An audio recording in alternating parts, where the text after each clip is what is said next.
এ আল্লাহর বান্দা শুনো, তোমার স্ত্রীর সাথে আল্লাতি তাখাফুনা নুশুজাহুন্না, তুমি যদি তোমার স্ত্রীর অবাধ্যতা তুমি দেখো, তোমার স্ত্রী তোমার কথা শুনে না, তোমার স্ত্রী তোমার কথা মতো চলে না, তুমি অনেক সাবধান করেছো, আল্লাহ রাব্বুল আলামিন বলে তালাক দিবি না, তাহলে কি করব মালিক? বলে একটু বুঝা, ফাইজুহুন্না, ওয়াজ করে দেখ না, নসিহত করে দেখ না, হয়তো ভালো হয়ে যাইতে পারে।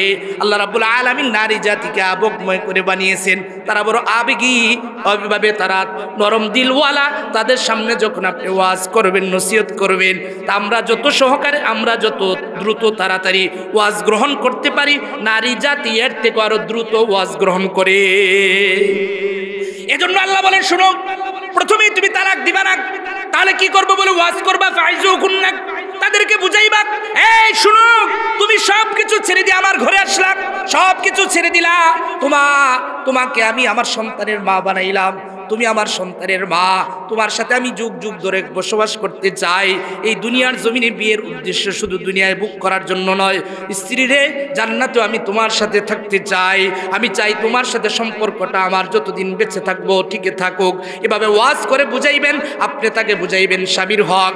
আল্লাহর নবী বলেছেন, এই তুমি কি জানো, সহিহ বুখারী মুসলিম শরীফের হাদিস, আল্লাহর নবী বলেন, ইদা সাল্লাতিল মারআতু, এই কোন মহিলা, আল্লাহর রাসূল বলেন, চারটা গুণওয়ালা মহিলা, যার ভিতরে 4 গুণ থাকবে, তারা জান্নাতে যাবে। 1 নম্বর গুণ নবী বলেন, ইদা সাল্লাতিল মারআতু খামসাহা, কোন মহিলা যদি 5 ওয়াক্ত নামাজ আদায় করে, ওয়া সামাত শাহরাহা, কোন মহিলা যদি রমজান মাসে রোজা রাখে, ওয়া তাআত যাওজাহা, ওয়া ফি রিওয়ায়াতিন বালাহা, কোন মহিলা যদি স্বামীর আনুগত্যশীল হয়ে যায়, আল্লাহর নবী বলেন, ওয়া হাফিজাত ফারজাহা, কোন মহিলা যদি তার লজ্জাস্থানের হেফাজত করে, নবী বলেন এই 4 গুণ যার ভিতরে থাকবে, ইলালাহা, তাকে বলা হবে কিয়ামতের ময়দানে, উদখুলি মিন আবওয়াবিল জান্নাতি শিতি, এই আল্লাহর বান্দি, এই 4 গুণ থাকার কারণে, অর্থাৎ স্বামীর আনুগত্য করেছো, 5 ওয়াক্ত নামাজ পড়েছো, রমজান মাসে রোজা রেখেছো, লজ্জাস্থানের হেফাজত করেছো, এই 4টা গুণ থাকার কারণে কিয়ামতের ময়দানে নবী বলেন আল্লাহর পক্ষ থেকে ঘোষণা করা হবে,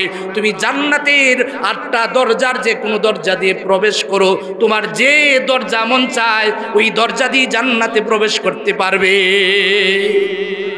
এভাবে স্ত্রীকে ওয়াজ করবে, স্ত্রী দেখো আমার বিরোধিতা করো না, রাসূল বলছে আমার আনুগত্য করলে জান্নাতের 8টা দরজা দিয়ে তুমি প্রবেশ করবে। এভাবে যখন ওয়াজ করবেন, আল্লাহর নবী বলেন, সাদ ইবনে আবি ওয়াক্কাস একদিন কোন এক বাহিরের দেশ থেকে ভ্রমণ করে আইসা আল্লাহর নবীকে সিজদা করেছে। নবীজি রাগ করে বললেন, হে সাদ, তুমি কেন এই কাজ করলা, তুমি আমাকে কেন সিজদা করলা? সাদ ইবনে আবি ওয়াক্কাস ডাক দিয়ে বলে, নবী গো, আমি তো বাহিরের দেশে দেখেছি সমস্ত নেতাদেরকে, সম্মানিত ব্যক্তিদেরকে তার জনগণ সিজদা করে, আমার কাছে আপনি সব থেকে বড় সম্মানের পাত্র, এজন্যই গো নবী আপনাকে আমি সিজদা করেছি। আল্লাহর নবী ডাক দিয়ে বলে, সাদ, তুমি কাজটা ভালো করো নাই, নেক্সট টাইমে আর কখনো এভাবে করবা না, অর্থাৎ আমাকে আর কখনোই সিজদা দেওয়া যাবে না। শুধু আমি নয়, হে সাদ, শুনে রাখো, সারা দুনিয়ার সমস্ত উম্মতদেরকে জানিয়ে দিও, ও সাদ, আমাকে তো সিজদা করা যাবেই না, আল্লাহর পক্ষ থেকে ঘোষণা। নবী বলেন, আল্লাহ রাব্বুল আলামিন আল্লাহ ছাড়া কাউকে সিজদা করার অনুমতি দেয় নাই। ও সাদ শুনো, আমি নবী যদি কাউকে সিজদা করতে বলতাম, তাহলে দুনিয়ার প্রত্যেক স্ত্রীকে বলতাম, ও দুনিয়ার স্ত্রীরা, তোমরা তোমাদের স্বামীকে সিজদা করো। আমার বিষয় হচ্ছে সুখময় দাম্পত্য জীবনের রূপরেখা। বিষয়টা আসলে অনেক কঠিন বা জটিল, আর সময়ও অনেক লম্বা দরকার, তো এত সময় হয়তো পাবো না, যতটুকু আপনাদেরকে বুঝাইতে পারি তো চেষ্টা করব এই আলোচনার মাধ্যমে যেন আমরা উপকৃত হতে পারি, আমাদের দাম্পত্য জীবন যেন সুখময় হয়, যারা বিয়ে করেছি তাদের জন্য, যারা করি নাই তাদের জন্য। তো এই জন্য আমি আপনাদের সামনে কোরআনুল কারীম থেকে একটা আয়াত তেলাওয়াত করেছি, সূরা রুমের 21 নম্বর আয়াত। তো এই আয়াতকে সামনে নিয়ে কোরআনুল কারীমে অসংখ্য গণিত আয়াত আছে, এই বিষয়গুলো নিয়ে হাদিসও অনেক আছে। তো আমরা জানি একজন মানুষ দুনিয়ায় যত টাকা পয়সার মালিকই হোক না কেন, যত ক্ষমতার মালিকই হোক না কেন, তার দাম্পত্য জীবন যদি সুখময় না হয়, দাম্পত্য জীবন যদি সুন্দর না হয়, তার এই সম্পদ ক্ষমতার কোনো ভ্যালু নাই, কোনো দাম নেই। তো এই জন্য বিষয়টা খুবই গুরুত্বপূর্ণ। আর যে দাম্পত্য জীবনে সুখী, তার কাছে হয়তো টাকা নাই, পয়সা নাই, কিন্তু সে দুনিয়ার জান্নাতে আছে। আল্লাহ তাআলার যত নিয়ামত আল্লাহ তাআলার আছে, এই একজন নেককার স্ত্রী বা একজন নেক স্বামী কেউ যদি পাইয়া যায় সে মনে করবে আমি জান্নাতের নিয়ামত ভোগ করতেছি। আর কারোর সামনে যদি কারো দাম্পত্য জীবনে যদি এরকম সমস্যা তৈরি হয় যে ওই জায়গায় ঝামেলা, সে হয়তো বাহিরের বা আমাদের দেশের প্রেসিডেন্টও যদি হয় আর ঘরের ভিতরে যদি শান্তি না থাকে, তাহলে তার জীবনটা মোটামুটি দুজক বা জাহান্নাম বলা যায়। তো এই জন্য আমরা এই বিষয়টা নিয়ে খুব অল্প সময় মূল কথাগুলো, যে কথাগুলো আবার আপনার জীবনের জন্য উপকারী হবে, চেষ্টা করবো এই কথাগুলো নিয়ে আলোচনা করার জন্য। তো আমরা আয়াতের তেলাওয়াতটা শুনবো, এই তরজমাটা শুনবো। এই আয়াতে আল্লাহ তাআলা বলছেন যে ওয়ামিন আয়াতিহি, আল্লাহ তাআলার যত নিদর্শন আছে, আল্লাহ তাআলা আমাদের সামনে যত নিদর্শন রাখছেন আমাদের জন্য, বা আল্লাহর যত নিয়ামত রাখছেন, আল্লাহ বলেন এগুলোর মধ্য থেকে আল্লাহর মহা একটা নিদর্শন হচ্ছে, মহা এক বড় নিয়ামত হচ্ছে, আল্লাহ তোমাদের মধ্য থেকে তোমাদের স্ত্রীদেরকে আল্লাহ সৃষ্টি করছেন, তোমাদের জীবন সঙ্গীকে আল্লাহ তাআলা বানাইছেন। আজওয়াজা কেন বানাইছেন? লিতাসকুনু ইলাইহা। আল্লাহ বলে তুমি বাহিরে অনেক ব্যস্ত, অনেক কষ্ট করছো, অনেক কিছু করছো, তো ঘরে ঢুইকা যেন তাদের কাছে মোটামুটি তুমি একটি আরাম আয়েশে থাকতে পারো, এজন্যই আমি আল্লাহ তোমাদের জন্য এই সঙ্গিনীকে বানাইলাম।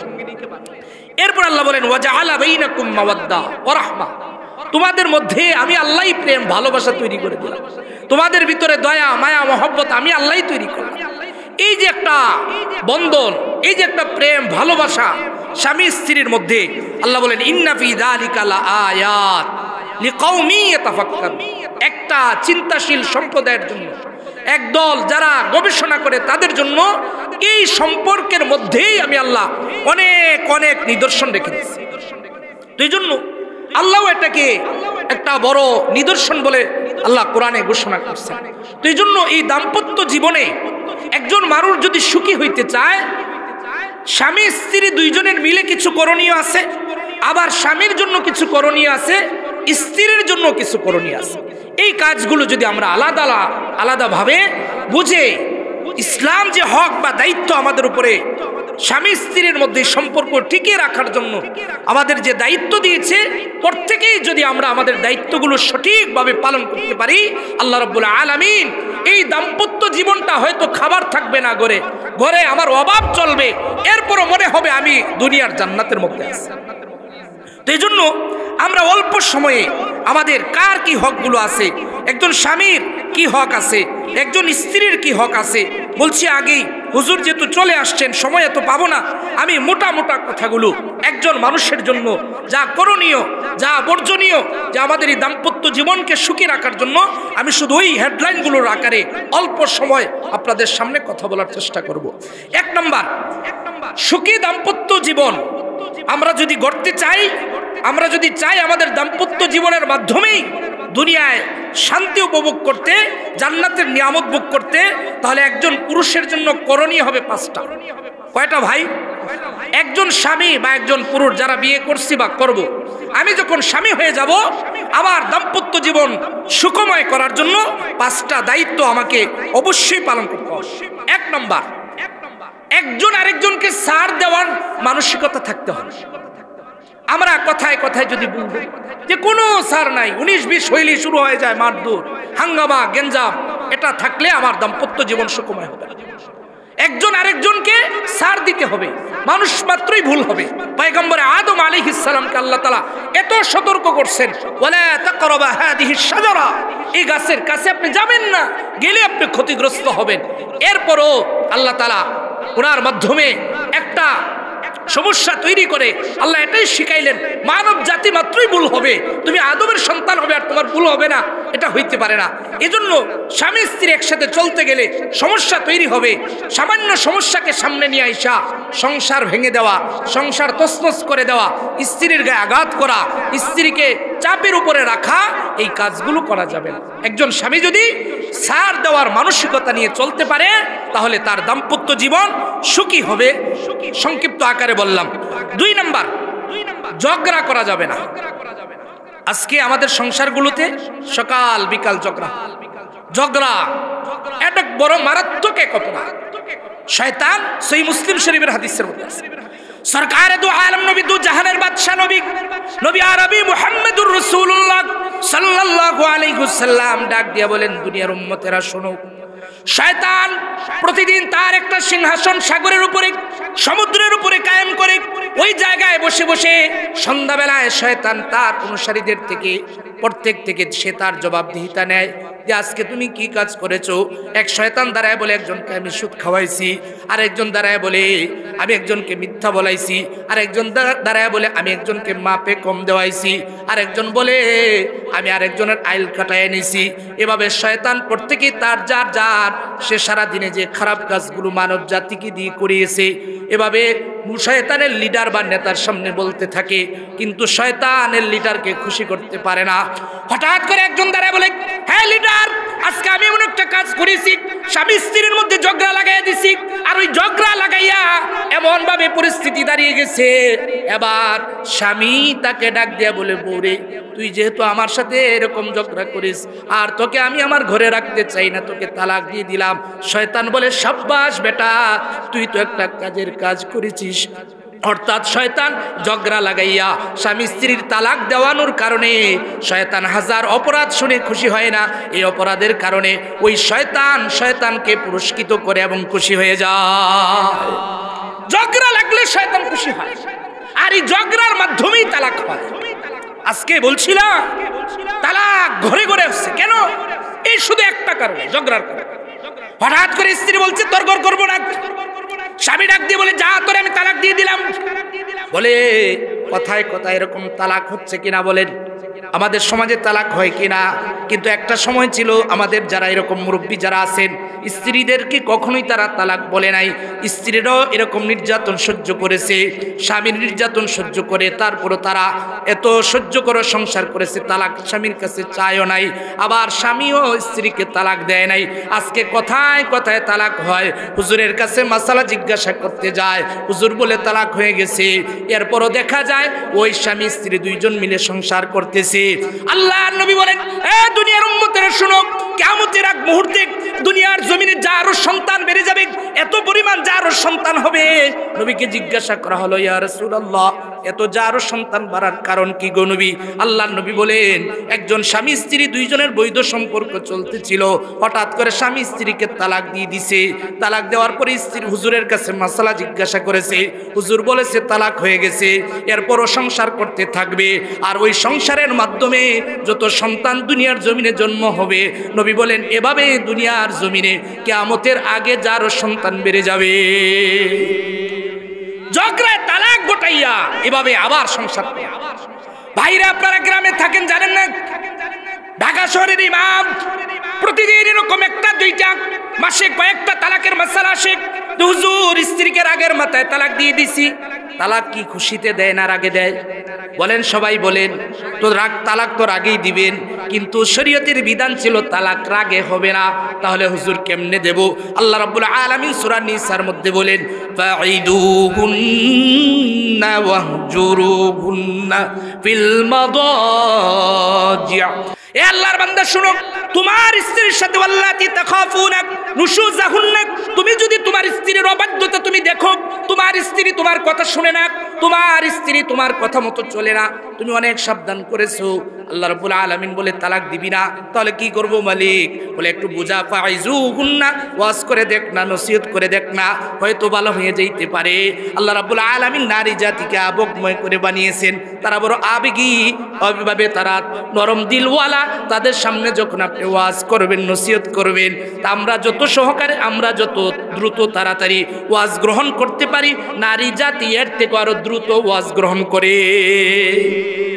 এজন্য আল্লাহ বলেন, শুনো, প্রথমেই তুমি তালাক দিবা না, তাহলে কি করবো? বলে ওয়াজ করবা, ফাইজুহুন্না, তাদেরকে বুঝাইবা, এই শুনো, তুমি সবকিছু ছেড়ে দিয়ে আমার ঘরে আসলা, সবকিছু ছেড়ে দিলা, তোমাকে আমি আমার সন্তানের মা বানাইলাম, তুমি আমার সন্তানের মা, তোমার সাথে আমি যুগ যুগ ধরে বসবাস করতে চাই। এই দুনিয়ার জমিনে বিয়ের উদ্দেশ্য শুধু দুনিয়ায় বুক করার জন্য নয়, স্ত্রীরে জান্নাতে আমি তোমার সাথে থাকতে চাই, আমি চাই তোমার সাথে সম্পর্কটা আমার যতদিন বেঁচে থাকবো টিকে থাকুক। এভাবে ওয়াজ করে বুঝাইবেন, আপনি তাকে বুঝাইবেন স্বামীর হক। আল্লাহর নবী বলেছেন, এই তুমি কি জানো, সহিহ বুখারী মুসলিম শরীফের হাদিস, আল্লাহর নবী বলেন, ইদা সাল্লাতিল মারআতু, এই কোন মহিলা, আল্লাহর রাসূল বলেন, চারটা গুণওয়ালা মহিলা, যার ভিতরে 4 গুণ থাকবে তারা জান্নাতে যাবে। 1 নম্বর গুণ নবী বলেন, ইদা সাল্লাতিল মারআতু খামসাহা, কোন মহিলা যদি 5 ওয়াক্ত নামাজ আদায় করে, ওয়া সামাত শাহরাহা, কোন মহিলা যদি রমজান মাসে রোজা রাখে, ওয়া তাআত যাওজাহা, ওয়া ফি রিওয়ায়াতিন বালাহা, কোন মহিলা যদি স্বামীর আনুগত্যশীল হয়ে যায়, আল্লাহর নবী বলেন, ওয়া হাফিজাত ফারজাহা, কোন মহিলা যদি তার লজ্জাস্থানের হেফাজত করে, নবী বলেন এই 4 গুণ যার ভিতরে থাকবে, ইলালাহা, তাকে বলা হবে কিয়ামতের ময়দানে, উদখুলি মিন আবওয়াবিল জান্নাতি শিতি, এই আল্লাহর বান্দি এই 4 গুণ থাকার কারণে, অর্থাৎ স্বামীর আনুগত্য করেছো, 5 ওয়াক্ত নামাজ পড়েছো, রমজান মাসে রোজা রেখেছো, লজ্জাস্থানের হেফাজত করেছো, এই 4টা গুণ থাকার কারণে কিয়ামতের ময়দানে নবী বলেন আল্লাহর পক্ষ থেকে ঘোষণা করা হবে, তুমি জান্নাতের 8টা দরজার যে কোনো দরজা দিয়ে প্রবেশ করো, তোমার যে দরজা মন চায় ওই দরজা দিয়ে জান্নাতে প্রবেশ করতে পারবে। এভাবে স্ত্রীকে ওয়াজ করবে, স্ত্রী দেখো আমার বিরোধিতা করো না, রাসূল বলছে আবার আনুগত্য করলে জান্নাতের 8টা দরজা দিয়ে তুমি প্রবেশ করবে। এভাবে যখন ওয়াজ করবেন, আল্লাহর নবী বলেন, সাদ ইবনে আবি ওয়াক্কাস একদিন কোন এক বাহিরের দেশ থেকে ভ্রমণ করে আইসা আল্লাহর নবীকে সিজদা করেছে। নবীজি রাগ করে বললেন, হে সাদ, তুমি কেন এই কাজ করলা, তুমি আমাকে কেন সিজদা করলা? সাদ ইবনে আবি ওয়াক্কাস ডাক দিয়ে বলে, নবী গো, আমি তো বাহিরের দেশে দেখেছি সমস্ত নেতাদেরকে, সম্মানিত ব্যক্তিদেরকে তার জনগণ সিজদা করে, আমার কাছে আপনি সবথেকে বড় সম্মানের পাত্র, এজন্যই গো নবী আপনাকে আমি সিজদা করেছি। আল্লাহর নবী ডাক দিয়ে বলে, সাদ, তুমি কাজটা ভালো করো নাই, নেক্সট টাইমে আর কখনো এভাবে করবা না, অর্থাৎ আমাকে আর কখনোই সিজদা দেওয়া যাবে না। শুধু আমি নয়, হে সাদ, শুনে রাখো, সারা দুনিয়ার সমস্ত উম্মতদেরকে জানিয়ে দিও, ও সাদ, আমাকে তো সিজদা করা যাবেই না, আল্লাহর পক্ষ থেকে ঘোষণা। নবী বলেন, আল্লাহ রাব্বুল আলামিন আল্লাহ ছাড়া কাউকে সিজদা করার অনুমতি দেয় নাই। ও সাদ, শুনো, আমি নবী যদি কাউকে সিজদা করতে বলতাম, তাহলে দুনিয়ার প্রত্যেক স্ত্রীকে বলতাম, ও দুনিয়ার স্ত্রীরা, তোমরা তোমাদের স্বামীকে সিজদা করো। রাসূল বলেন কাউকে সিজদা দেওয়া জায়েজ নাই, যদি দেওয়ার অনুমতি থাকতো আমি রাসূল বলতাম, মহিলারা তোমরা স্বামীকে সিজদা করো। এভাবে ওয়াজ করতে থাকবেন, স্বামীর হক বুঝাইতে থাকবেন। সহিহ বুখারী সহ সমস্ত হাদিসের কিতাবে আছে, নবী বলেন, কোন মহিলার কাছে স্বামী যদি রাত্রে বেলা আবেদন জানায়, স্ত্রী আমার, আসো, আমি তোমার সাথে রাত্রি যাপন করব, আমার মনের খাহেসাত পূরণ করব, রাত্রে আমি তোমার সাথে আনন্দ করব, আল্লাহর নবী বলে, ওই মহিলা যদি অস্বীকার করে, স্বামীর ডাকে যদি সাড়া না দেয়, নবী বলেন ফজরের আগ পর্যন্ত ফের রহমতের ফেরেশতারা তার উপরে লানত করতে থাকে। এভাবে ওয়াজ করে করে বুঝাইবেন। আল্লাহ বলে, শোনো, ওয়াজ করেছো কাম হয় নাই, ফাইজুহুন্না, 1 নম্বর ওয়াজ করেছো কাজ হয় নাই, ওয়াহজুরুহুন্না ফিল মাদাজি, আল্লাহ বলে বিছানাটা আলাদা করে দাও, তোমার ঘরে 2টা রুম আছে, তুমি আরেক রুমে চলে যাও, স্ত্রী আরেক রুমে থাকবে, বোঝা যাবে 2 জনের মধ্যে মান অভিমান চলতেছে, এটা দোষের না। আম্মাজান আয়েশা এবং নবীজির মধ্যে অনেক মান অভিমান হয়েছে, কিন্তু কখনোই একজন আরেকজনকে ছেড়ে দেন নাই। আল্লাহ নবী একদিন আম্মাজান আয়েশার সাথে এরকম ঝামেলা হয়েছে, আর ডাক দিয়ে বলে, আয়েশা, তোমার এই বিষয়টা মিটমাট করার জন্য তোমার বাবাকে আমি সংবাদ দিলাম। হযরত আবু কুরাইশা আয়েশা রাদিয়াল্লাহু তাআলা আনহাকে একটা জোরে থাপ্পড় দিলেন, আর একটা থাপ্পড় দিতে গেছেন, নবীজির সামনে দাঁড়িয়ে গেছে, না আবু বকর, আমার স্ত্রীকে মারা যাবে না, এই মাত্র ঝগড়া আবার শেষ, বলে তার উপরে আমার কোনো অভিযোগ নাই। আবু বকর বের হয়ে চলে গেলেন, আম্মাজান আয়েশা খুশি হয়ে গেছে, অর্থাৎ মান অভিমানের পরেও তাদের মধ্যে কোনো ঝামেলা হয় না। এরপরে আল্লাহ বলেন, তোমরা এইভাবে ওয়াজ করছো, কাজ হয় নাই, তো বিছানা আলাদা করে দাও, তোমার ঘরে একটা রুম আছে, তো ওই রুমটা তোমার আরেক রুমে যাওয়ার সুযোগ নাই। তো ইবনে আব্বাস রাদিয়াল্লাহু তাআলা আনহু এই আয়াতের এই শব্দের তাফসীরে বলেন, তাহলে 2 জন 2 দিকে ফিরে ঘুমায় থাকে। একজন সম্ভ্রান্ত পরিবারের মহিলা যদি হয়, সে বুঝে যাবে আমার স্বামী আমার উপর অভিমান করেছে, আমি এভাবে কাটাই দিতে পারি না। ওই যে বললাম, নবী বলছেন, অভিমান করে কোন স্বামী যদি স্ত্রীর উপরে রাগ করে একটা রাত কাটায়, সারা রাত ফেরেশতাদের লানত ওই মহিলার উপরে পড়তে থাকে। ওই মহিলার যদি এরকম ভাবে মাথায় এটা চলে আসে, সে আয়েশা বলবে, স্বামী আমার ভুল হয়ে গেছে, আমি আর কখনো এরকম করব না। এরপর আল্লাহ রাব্বুল আলামিন বলেন, 2 নাম্বার কাজ করেছো, এরপর মহিলা ভালো হয় নাই। 3 নাম্বার, ওয়াদুরিবুহুন, তাদেরকে তোমরা প্রহার করবা, মারবা, এরপরও তালাক দেওয়া দেওয়া যাবে না। কেন জানেন? বলে তালাক পৃথিবীর আল্লাহ রাব্বুল আলামিনের পক্ষ থেকে শরীয়তের যত বৈধ কাজ আছে, শরীয়তের যত হুকুম আছে, দুইটা কাজ সবথেকে নিকৃষ্ট জায়েজ কাজ। একটা হচ্ছে তালাক, আর একটা হচ্ছে ভিক্ষা বৃত্তি। এই দুইটা কাজ শরীয়তের জায়েজ, কিন্তু আল্লাহ তাআলা পছন্দ করে না। সর্বনিম্ন নিকৃষ্ট মানের কাজ হচ্ছে তালাক দেওয়া, যত বৈধ বিধান আছে আল্লাহ। তো এই কাজ আল্লাহ তাআলা পছন্দ করেন। আল্লাহ দেখেন কি সিস্টেমে বুঝাইতেছে, কি জন্য তালাক দিবি, কেন তালাক দিবি? তালাক দেওয়া যাবে না। ওয়াজ করবি, বিছানা আলাদা করে দিবি, কাজ হয় নাই তো পিটান দিবি। এত পিটানো যাবে না। আমাদের দেশ গ্রামে যেমন পিটা, এরকম স্ত্রীকে মারবে। তাফসীর কারকগণ লিখছেন, একটা মিসাক দিয়ে হালকা মারবে, একটা বালিশ দিয়ে বলবে এই তুমি এরকম করছো কেন। আল্লাহ বলে 3 নম্বর এই কাজটা করো, এরপরও তালাক দাও। ঝগড়া করছো, তালাক দিয়ে দিবা কেন? ফাইনা তুআনাকুম ফালা তাবগু আলাইহিন্না সাবিলা। আল্লাহ রাব্বুল আলামিন বলে, এই আল্লাহর বান্দা, যদি ওই মহিলারা এই 3টা কাজের পরে সংশোধন হয়ে যায়, তারা তাদেরকে তুমি প্রহার করেছো, বিছানা আলাদা করে দিয়েছো, ওয়াজ করেছো, এরপরও কাজ হয় না, তাহলে তুমি তালাকের অপশনে যাইও না।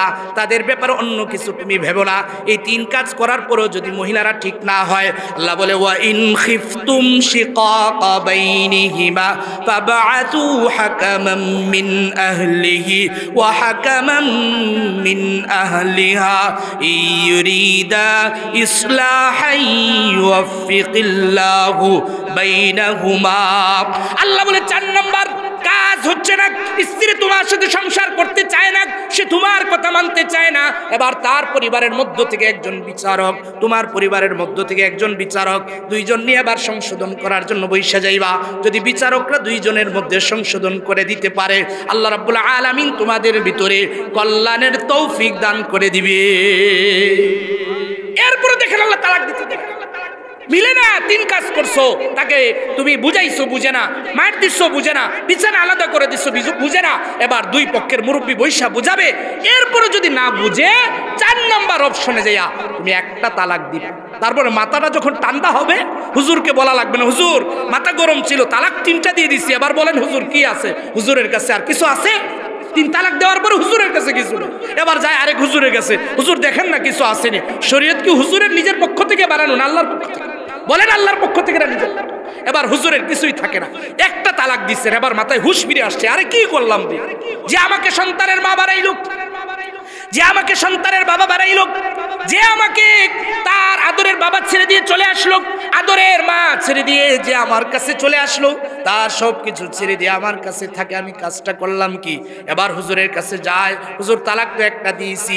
হুজুর বলে টেনশন নাই, তুমি যাইয়া ড্রাগ করে চলে গেছে, ধরে নিয়ে আসলেই হবে, আবার তুমি তার সাথে সংসার করতে পারবা। বলে একটা তালাক দিয়েছো, এরপরে যদি স্ত্রী ঠিক না হয়, এবার পরের মাসে আরেকটা তালাক দিবা, এরপরে যদি স্ত্রী ঠিক হয়ে যায়, আবার তুমি তারে নিয়ে আসতে পারবা।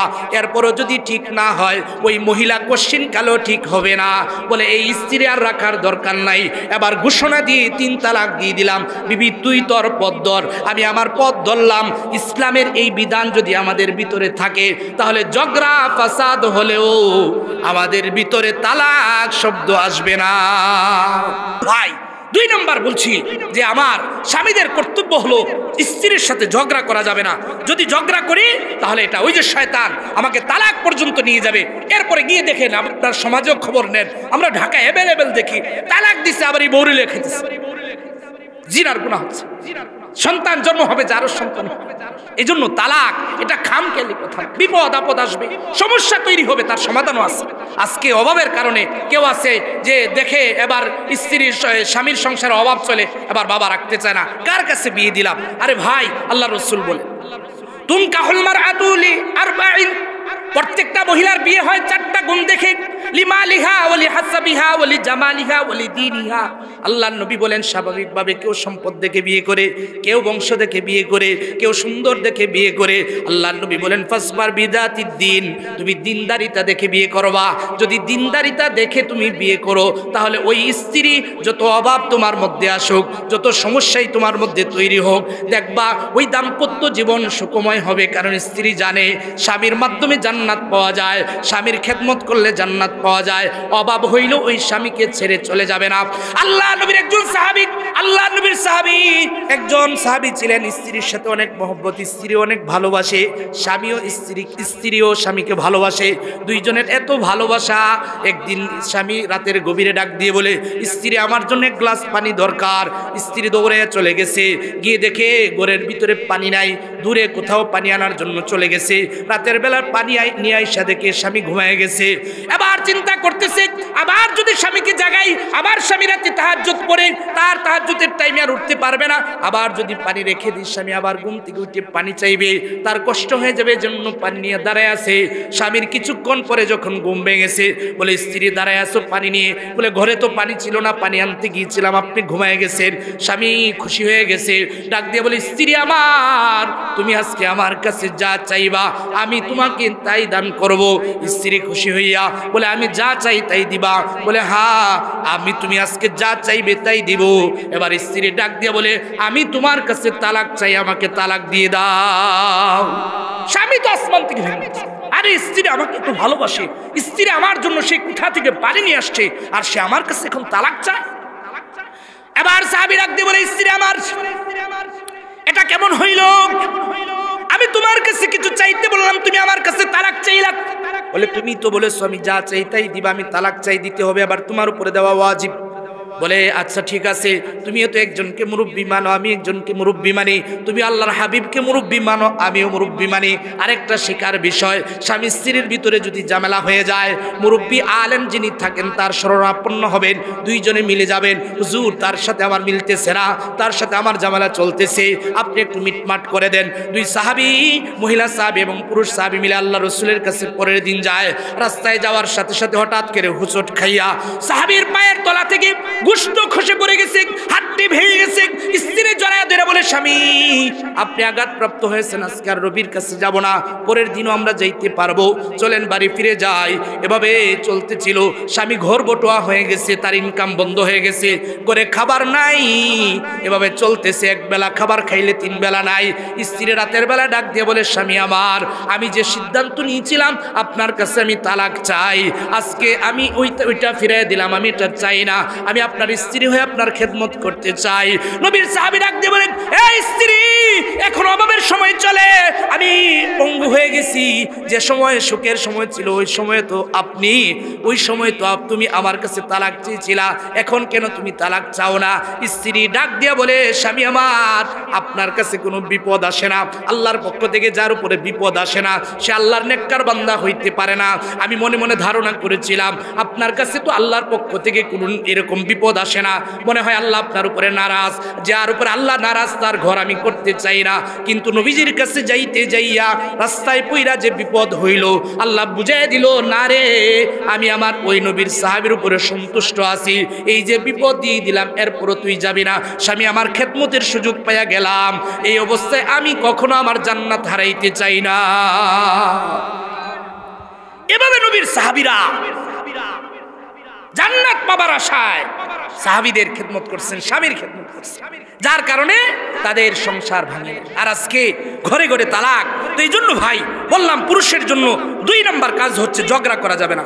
3 নাম্বার পুরুষের কাজ, স্বামী স্ত্রীর গোপন কথা কারো কাছে বলা যাবে না। নবী হাদিসের মধ্যে আছে, নবী বলেন সবথেকে নিকৃষ্ট মানুষ তারা স্বামী স্ত্রীর বৈধ সম্পর্কের গোপন যে সম্পর্কের কথা আরেকজন পুরুষকে বলে বেড়ায়, এটা স্ত্রীর জন্য দোষ, স্বামীর জন্য দোষ, এই কাজটা করা যাবে না। এটা আমাদের ভিতরে আছে। রাতে স্বামীর সাথে স্ত্রীর সাথে কি করে তার বন্ধুকে যায় বলে, আবার স্ত্রীও পাশের ঘরের আন্টিকে বলে, পাশের ঘরের ভাবিকে বলে যে আমার স্বামীটা রাত্রে আমাকে এভাবে এভাবে আদর করেছে। আল্লাহর রাসূল বলেন, যারা স্বামী স্ত্রীর গোপন সম্পর্কের কথা আর কাউকে জানায় বলে বেড়ায়, এরা হচ্ছে সব থেকে নিকৃষ্ট মানুষ। দাম্পত্য জীবন সুখী হওয়ার জন্য এটা একটা এই সমস্যা হওয়ার জন্য এটা একটা সমস্যা। আপনি যখন আরেকজনকে বললেন, অনেক সময় বানায় বানায় বলে, যার কারণে সে ভিতর থেকে জ্বলে। আর এদের ভিতরে এত ভালোবাসা, এদের ভিতরে এত মোহব্বত, কিভাবে ঝামেলাটা লাগানো যায়। ইবলিস তো আছে, মহিলাদেরকে ইবলিস আগে ব্যবহার করে। শয়তানের মূল হাতিয়ার হচ্ছে মহিলারা, এদেরকে এভাবে ফাঁদে ফেলে আমাদের সংসারগুলো নষ্ট করে দেয়। 3 নাম্বার পুরুষের জন্য গোপন কথা কাউকে বলা যাবে না। 4 নাম্বার অহেতুক সন্দেহ করা যাবে। এই সন্দেহ আমাদের দাম্পত্য জীবনগুলোকে নষ্ট করে দেয়। স্বামী স্ত্রীকে সন্দেহ করে, স্ত্রী স্বামীকে সন্দেহ করে। এই যে সন্দেহ, আল্লাহ কোরআনে বলছেন, ইয়া আইয়ুহাল্লাযীনা আমানু জিতানিবু কাসীরাম মিনায-যন্ন ইন্না বা'দায-যন্নি ইসম। আল্লাহ ডাক দিয়ে বলে, ঈমানদার অহেতুক সন্দেহ করা থেকে বেঁচে থাকো, কিছু কিছু সন্দেহ কবিরা গুনাহ, বড় গুনাহ হয়ে যায়। এজন্য সন্দেহ করা, একজন আরেকজনকে সন্দেহের কারণে সে মনে করে একটু বাহিরে গেলেই স্বামী স্ত্রী স্বামীর প্রতি সন্দেহ করে, স্বামী স্ত্রীর প্রতি সন্দেহ করে। এই সন্দেহ এক সময় এরকম হয় দুইজনের মধ্যে বিচ্ছেদ হয়ে যায়, সংসার থাকতে পারে না, আরামে ঘুমাইতে পারে না। এজন্য ভাই এই সন্দেহ পরিত্যাগ করতে হবে, তাহলে দাম্পত্য জীবন সুখী হবে। 4 নাম্বার।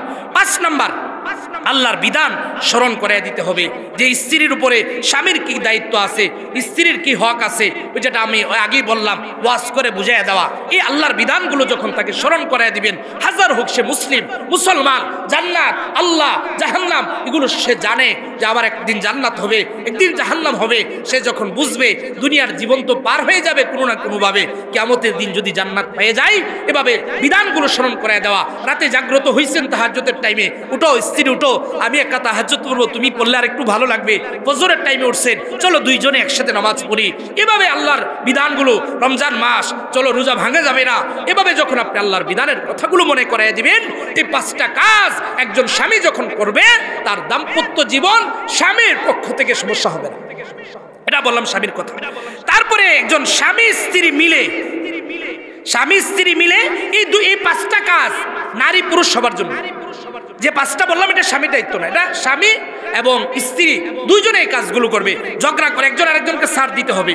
ঝগড়া করে স্ত্রীও করতে পারবে না, স্বামীও করতে পারবে না। 3 নাম্বার বলছি, গোপন কথা কাউকে বলা যাবে না, স্ত্রীও বলতে পারবে না, স্বামীও বলতে পারবে না। দাম্পত্য জীবনের কত গোপন কথা থাকে, একজন আরেকজনকে সন্দেহ করা যাবে না। 4 নাম্বার, একজন আরেকজনকে আল্লাহর বিধানের কথা মনে করাই দিবে। ফজরের আজান হয়েছে, স্ত্রী জাগ্রত করে বলবে, চলো আমি নামাজ বাসায় পড়ি, তুমি মসজিদে যাও।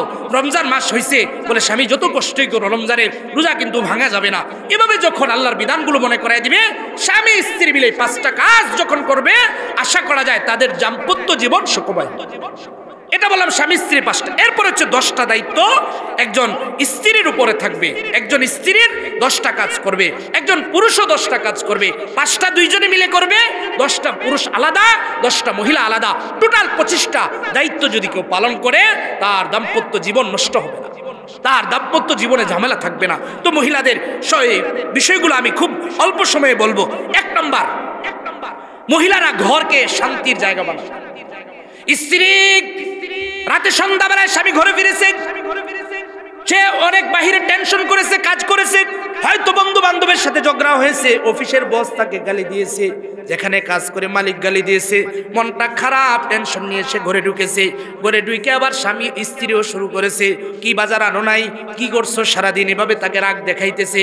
সারাদিন ঘরে একা একা কষ্ট করে এভাবে রাগ না দেখাইয়া স্বামী সুন্দর দৃষ্টি দিয়া, আকর্ষণ দৃষ্টি দিয়ে স্ত্রীর স্বামীকে আহ্বান করবে, ডাকবে, শান্তি ভাবে বলবে, স্বামী আমার টেনশন নাই, বাহিরে যা হয় হোক, খাবার খাইলেও আমি তোমার সাথে আছি, না খাইলেও আছি, টেনশন করবেন না। এভাবে একজন স্ত্রী স্বামীর জন্য ঘরটাকে শান্তির জায়গা বানায় দিবে। আল্লাহ নবী সরকার দু আলম নবী, দু জাহানের বাদশা নবী, নবী আরবি মুহাম্মদুর রাসূলুল্লাহ সাল্লাল্লাহু আলাইহি ওয়াসাল্লামের উপরে প্রথম ওহী নাযিল হয়েছে, ইকরা বিসমি রাব্বিকাল্লাযী খলাক, খলাকাল ইনসানা মিন আলাক, ইকরা ওয়া রাব্বুকাল আকরাম আল্লাযী আল্লামা বিল কলাম। এই ওহীগুলো যখন নাযিল হলো, নবী কাঁপন শুরু করে দিলেন। কাঁপতে কাঁপতে নবীজি খাদিজা রাদিয়াল্লাহু তাআলা আনহার কোলে চলে গেলেন, যা বলতেছে, জাম্মিলহুনি, ও খাদিজা আমাকে চাদর দিয়ে আবৃত করে দাও। খাদিজা রে, মনে হয় আমি ধ্বংস হয়ে যাব, আমি মনে হয় আর বেঁচে থাকতে পারবো না। খাদিজা আমার খুব টেনশন হচ্ছে, চিন্তা হচ্ছে। আল্লাহ নবীর খাদিজা ঘরটাকে শান্তির ঘর বানিয়ে দিছে। ডাক দিয়ে বলে, স্বামী আমার, আপনি টেনশন করবেন না। আল্লাহ নবী বলেন, খাদিজা আমি দেখলাম আমার চোখের সামনে একজন ফেরেশতা অথবা মানুষ এত বিশাল আকৃতির জমিনের মধ্যে পাগুলো আর মাথাটা আসমানের মধ্যে দেখারে খাদিজা আমার ভয় লেগে গেছে, মনে হয় আমার প্রাণটা বের হয়ে যাবে। খাদিজা ডাক দিয়ে বলে, না না নবী আমার, স্বামী আমার, আপনার টেনশন নাই। যে ব্যক্তি অসহায় মানুষের পাশে দাঁড়ায়, যে মানুষের জন্য কাজ করে, যে মানুষের জন্য উপকার করে, যে সব সময় হকের পথে চলে, ওই মানুষের কোনো টেনশন নাই। এভাবে স্ত্রী যখন নবীজিকে সাহস জুগিয়েছে, শান্তির বাণী শুনিয়েছে, এভাবে আল্লাহর রাসূলের কাছে যখন এই কথাগুলো বলেছে, নবীজি সব দুঃখ কষ্ট ভুলে গেছে। এজন্য ঘরকে শান্তির জায়গা বানাবেন। আপনি ঘরকে যখন শান্তির জায়গা বানাবেন, তাহলে দেখবেন ওই ঘরে স্বামী মনক্ষুণ্ণ হবে না, স্ত্রীর উপরে রাগ করবে না। 2 নাম্বার, স্বামীকে সাহস যোগাবে। যেটা বললাম, অনেক বিপদে ঋণগ্রস্ত হয়ে গেছে, ও হইতে পারে বিদেশে গেছিল, ধরা খেয়ে গেছে, তো আসছে, বলে টেনশন করো না, আল্লাহ দিবে। এভাবে যখন স্ত্রীকে সাহস যোগাবে, সাহস যোগানোর সাথে সাথে আমরা দেখব যে আমাদের ঘরগুলো সুন্দর হয়ে যাবে।